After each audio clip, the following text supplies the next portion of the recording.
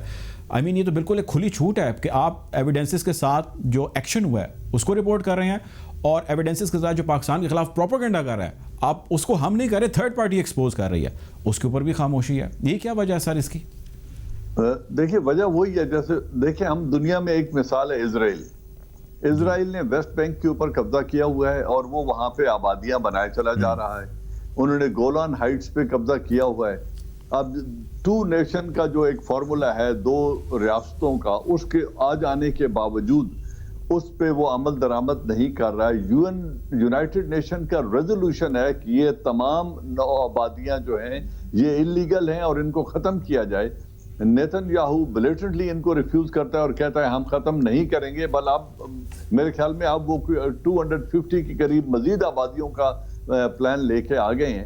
ان کے خلاف United nation نے آج تک کیا کیا ہے؟ انہوں نے اسکول کے بچوں تک کو مارا ہے اور وہاں پہ بومبنگ کی ہے اسکول کے اندر معصوم بچوں کے اوپر, اور ساتھ وہ دلیری سے یہ بھی کہتے ہیں کہ ہم آنے والی نئی نسل کو فلسطینیوں کے ختم کریں گے, لیکن اس کے خلاف نہ کوئی پابندی لگتی ہے نہ ایک. تو یعنی سر اس کا پھر یہ مطلب بھی درست ہے کہ مسلمانوں کے خلاف دنیا بھر میں جہاں جہاں پہ مظالم ہیں ان کی کوئی سنوائی نہیں ہے, کوئی روک تھام نہیں ہے.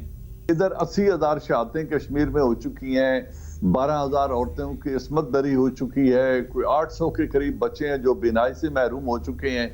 ان تمام تر مظالم کو یونائٹڈ نیشن کے اندر پریزنٹ کرنے کے باوجود اور یہ ویڈیو دیکھنے کے باوجود کہ انڈین بریگیڈیئر ایک نہتے کشمیری کو اپنی جیپ کے آگے باندھ کے ایز اے ہیومن شیلڈ وہ گاڑی چلا رہا ہے کشمیر کے اندر, اس پر کیا ہوا؟ ایسی سر کئی ہزار ایگزامپلز ہیں. آپ کل کی خبر وہ دیکھیے جو 3 جن کا جو فوجی انہوں نے پکڑے ہیں اور ان کے اوپر الزام یہ ہے کہ جنہوں نے مسلمان وہاں پہ کشمیریوں کو پکڑا اور ان کو فیک انکاؤنٹر کے اندر پار کر دیا اور ان کو کہا کہ جی بھاگنا چاہ رہے تھے, انہوں نے ہم پہ اٹیک کیا. اس کی بھی خبر کل کی بڑی گرم ہے. سینکڑوں لوگ ہیں جو اس طرح cold blooded extra judicial killing جن کی ہو رہی ہیں, کشمیری فریاد کر رہے ہیں لیکن ان کی کوئی بات سننا چاہتا ہی نہیں ہے. تو یہ بڑی ایک انفارچونیٹ بات ہے اور یہ وہ تمام وجوہات ہیں جو پہلے میں نے آپ کو بتائیں جس کی وجہ سے ان کو ایک لائسنس ٹو کل مل گیا ہے ہندوستان کو اور وہ اس کا پورا فائدہ ہوگا. آخری سر سوال آپ سے کنکلوڈ کیجیے گا مختصراً, پاکستان کی سیکیورٹی پالیسی اور اس پر ایگزیکیوشن کیا رائٹ ڈائریکشن میں جاری ہے؟ اگر نہیں جاری تو کیا کرنے کی ضرورت ہے؟ میری ریزرویشنز ہیں کیونکہ میں نے نیشنل سیکیورٹی ایڈوائزر موعید صاحب کو سنا, وہ پچھلے دن ایک گلوبل ولیج کو انٹرویو دے رہے تھے اور انہوں نے کہا جی ہماری پالیسی ہے peace and peace from within, peace from without. ایک طرف آپ یہ راگ الاپ رہے ہیں, ادھر Ajit Doval national security adviser کہتا ہے کہ ہم ماریں گے, ہم بازی کو الٹ دیں گے, ہم ان کو پاکستان کے خلاف استعمال کریں گے اور ہم ان کو ایک سبق سکھائیں گے. ایک طرف سے کمپلیٹ ایگریشن ہے اور دوسری طرف سے کمپلیٹ جو ہے وہ اولیو برانچ ایکسٹینڈ کی جا رہی ہے.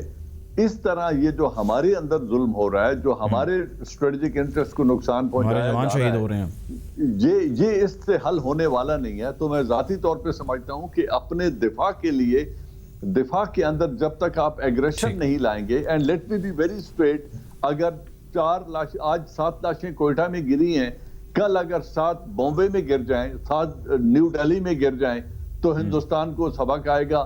ایک سٹرائک وہ اور کریں گے, اس کے بدلے میں ایک سٹرائک وہاں اور ہو جائے تو وہ اس سارے کام سے رک جائیں. ٹھیک ہے جی, بہت شکریہ جی. ہمارے ساتھ میجر جنرل اعجاز اعوان صاحب موجود تھے آپ کے